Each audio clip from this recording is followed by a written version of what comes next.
Dans une petite maison silencieuse, au bout d'une rue bordée d'arbres, vivait un enfant nommé Léo.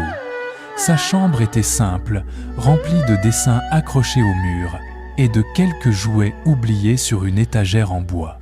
Parmi eux se trouvait un vieux petit pantin en tissu, aux yeux cousus et au sourire discret. Ce jouet, Léo ne s'en souvenait même plus. Il était là depuis toujours, posé dans un coin, légèrement penché, comme s'il observait la pièce sans jamais vraiment bouger.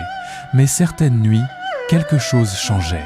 Lorsque la maison s'endormait, que les lumières s'éteignaient et que le silence devenait profond, un léger bruit se faisait entendre, presque imperceptible.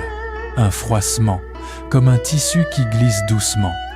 Le pantin n'était plus exactement à la même place. Au fil des nuits, il semblait se rapprocher du lit de Léo. Un soir, la mère de Léo remarqua quelque chose d'étrange.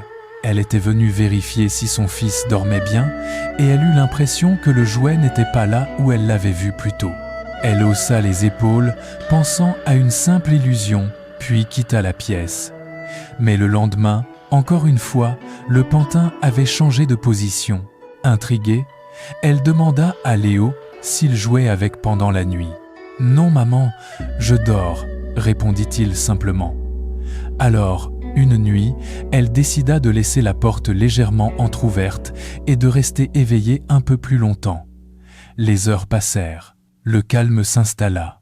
Puis, au cœur de la nuit, elle entendit ce bruit, ce léger mouvement.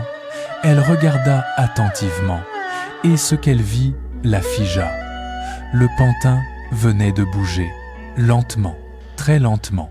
Il s'était redressé, puis avait fait un petit pas maladroit vers le lit de Léo. Ses mouvements n'étaient pas fluides, presque hésitants, comme s'il apprenait encore à se déplacer. Mais ce n'était pas tout. Une ombre, au coin de la pièce, semblait s'étirer, plus sombre que la nuit elle-même. Le jouet s'arrêta.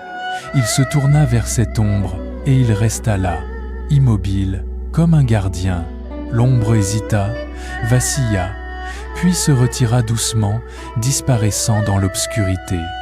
Le pantin, lui, resta encore quelques instants, puis retourna lentement à sa place d'origine, reprenant sa posture inerte. La mère de Léo resta sans voix. Le lendemain matin, elle regarda le jouet différemment. Ce n'était plus un simple objet oublié, c'était une présence, une protection. Les nuits suivantes, elle observa discrètement, et chaque fois, le même rituel se répétait. Le pantin se levait, il s'approchait du lit, il surveillait, comme s'il veillait sur Léo, protégeant son sommeil contre quelque chose d'invisible. Avec le temps, la mère cessa d'avoir peur. Au contraire, une étrange sérénité l'envahit. Elle comprit que ce jouet n'était pas là par hasard. Peut-être avait-il été offert avec amour. Peut-être portait-il en lui une intention oubliée. Ou peut-être que certains objets gardent une trace de ceux qui les ont aimés. Une nuit, alors qu'elle observait encore, elle murmura doucement « Merci ». Le pantin ne bougea pas, mais elle eut la sensation qu'il avait entendu.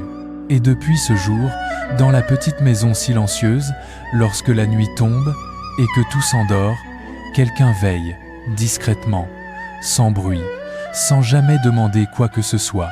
Un vieux jouet, fidèle gardien des rêves.